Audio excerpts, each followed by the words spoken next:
In this recording on the International Standard on Quality Management, we're going to talk about the relevant ethical requirements. As we always say, ethics are the basic rules of the game that we are playing. We could have had different rules, and each game has different rules. If you play football, you know that you're not allowed to pick up the ball and run with it. You have to kick it, and this is how our game works. We have to comply with the ethical requirements. If we're not going to play by the rules of that game, we mustn't play the game. We should actually try and find a different game. And also in the South African experience, again, I don't have to refer to the sad experiences that our profession has gone through in the last 18 to 24 months, where we have had firms that have had very bad experiences with some clients, and a lot of it can be traced back to unethical behavior, people that are compromising their independence. Here is a quote again from the 2007 IRBA inspections report, or it's a 2018 report that deals with 2017 reviews, where IRBA says that, IRBA is the South African regulator, saying that many of the audit deficiencies identified in their report and during inspections can be attributed to a lack of independence as an underlying root cause. As we know, independence is one of the fundamental parts of ethics, and a lot of the problems can be traced back to problems with independence. Now, if we look at the new quality management standard, a couple of changes. First of all, the new standard is framework neutral. What we mean by that is it doesn't say that you have to comply with a specific framework. It refers to different frameworks are available. One of the frameworks that we are using internationally is the IESBA framework. In South Africa, we have the IRBA code and the SAICA codes. You can use whatever code, but the point is that you have to recognize in your quality management system that ethics are, as I called it, the rule of the game. That is how we are going to play this game according to an ethics code. And you can design your own or decide on what code you use.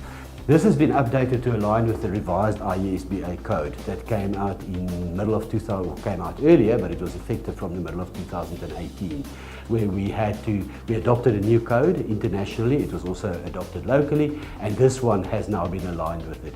It's still very much principles based, so it's not rules based. There are not a lot of rules. Having said that, there are some specific requirements in the quality management standard that I think you need to look at it as well. It specifically refers to the considerations of laws, regulations and other ethical requirements. So the whole issue of no CLAR and all of that we have mentioned before. And then you remember that the quality management process consists of setting objectives, then establishing what the risks are, and then responding to those risks. So it's objectives, risk assessment, then responses.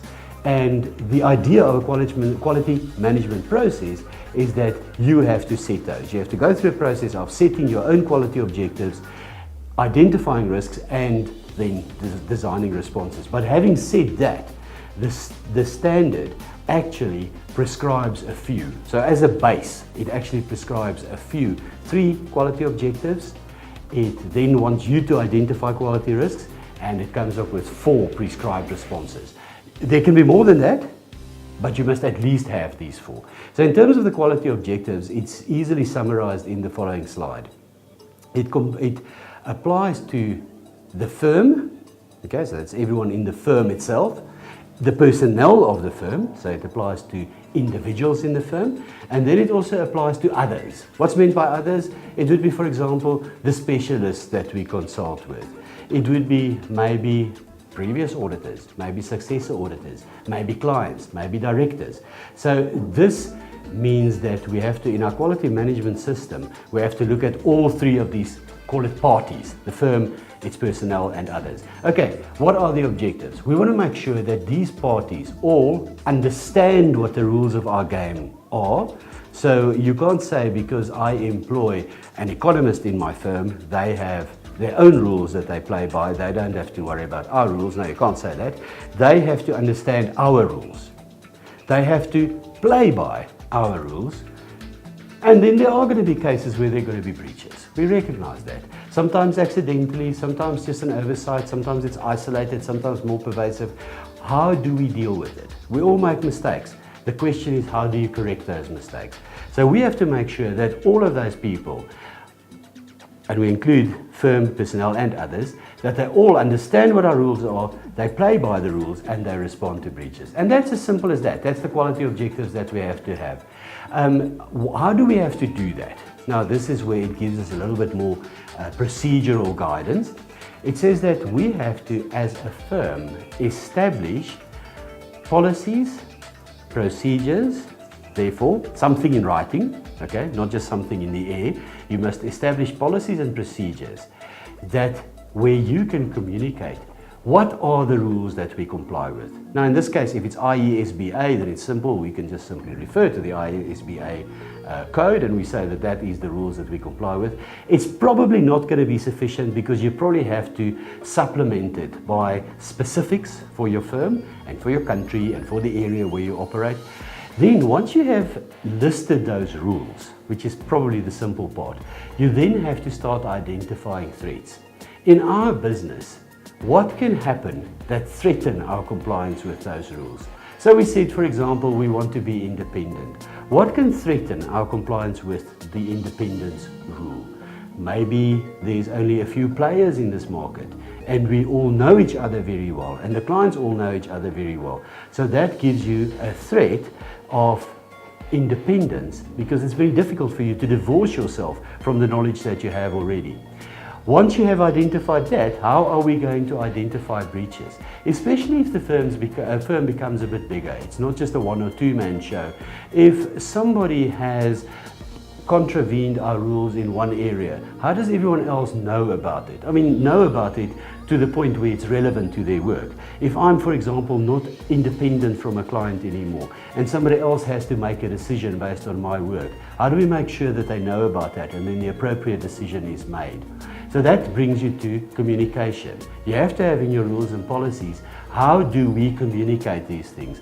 Fortunately, these days with the different ways of communication that are available, I'm sure it is possible for every firm to set an appropriate communication strategy. Maybe you can put it on a shared notice board, you can post it on a site, you can WhatsApp each other, you can put it on an Excel spreadsheet that is circulated, or you can send hard copies. The point is that every firm must have a way that they're going to communicate breaches, things that have happened, or threats where maybe there's a potential breach. So maybe we are doing work for a client that could potentially threaten work that is done in another department. There must be a way for those departments to talk to each other and to make sure that they know about these threats. Once they know about it, they obviously have to do something about it. And doing something doesn't have to be harsh. It doesn't have to be, oh, we resign from the client and we report everyone. No, in many cases it will be simple, just provide more oversight. Just document it. Just tell each other. If we are familiar with the threat and we know about it, then that's probably enough sometimes to just deal with it appropriately. So the level of the response varies between the different, depending on the level of the threat. But the point is that you have to have something in place to respond to threats. And then make sure that you keep on being reminded about this. So the standard actually specifically requires you to annually, at least annually, obtain confirmations from those people that I mentioned on the previous slide, from individuals involved in the team, from your experts, annually given a confirmation that they still understand the rules, know the rules, play by the rules, and then have an except for section. So maybe there are a few sections where we know that we didn't comply. Again, not on purpose, but maybe it's because of an oversight, or maybe we were forced to make a compromise somewhere. Make sure that they communicate it also annually. So you have systems, you have to have systems in place, policies, procedures, a written manual in place to ensure that you list the rules, identify threats, breaches, and respond appropriately. This part of the code also integrates with other components. As we said, it's the rules of the game. The rules of the game obviously interface with how we play the game, where we play the game, who we play against, and how do we report the results of the game.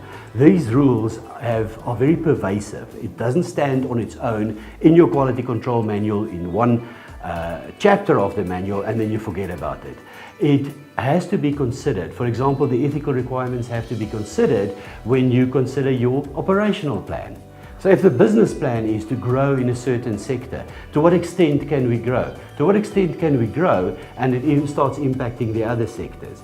And then also, this manual or this part of the standards requires you to also look at communicating independence matters with other people. So for example, you might have to communicate it with the directors, or you might have to communicate it even wider, you might have to report it legally. That might also be necessary. As we said, the structure of the new quality management standards is that you have to set objectives, then you have to assess the risk, and then you have to respond. So, as I said also a few slides ago, there are a couple of compulsory responses. These are not exhaustive. Please do not think that's enough for you. Please do not see this as a checklist. But what the standard is trying to do is they're trying to be robust, so that even if you miss a certain risk or a certain objective, it's possible that we could miss it, that the standard provides you with a fallback, with something to protect you. And what that is the required responses. We are required to identify the relevant ethical requirements. So somewhere in your manual, you have to say what the rules are, even if it is just by referring to the IESBA code or something like that. Somewhere in the manual you have to refer to it. And then you have to establish policies and procedures. So at a policy and procedural level, you have to say, how do we identify and evaluate threats? How do you identify a threat to your, let's say, professional competence and due care? How do you identify a threat? For example, one way to identify a threat is if a manager goes on his first 5 audits, we believe that that is a threat because they do not have the professional competence yet to exercise due care, so they need to be assisted, their hands need to be held. I'm just giving an example of a specific, very specific place where we can say our policy is for new managers we will hold their hands, or for a new partner we will hold their hands as follows: we will appoint a second partner, or we will have them assisted by a senior manager, or a new partner will never go with a new manager, something like that. And then also a very specific requirement, you have to have procedures in place to identify, communicate, evaluate and report threats, safeguards, procedures, information. You have to have policies in place. So this is now becoming at a very procedural level. And then I also already referred to the annual confirmation that is required. At least once a year, you have to confirm that these people that we've mentioned are independent. If independence applies, obviously for assurance engagements and so on, otherwise it could just be objectivity. So there are very specific responses that are required by the International Standard of Quality Control. Hopefully that gives you a framework to work from to help you to play this game by its rules, being the ethical requirements. Thank you for your attention.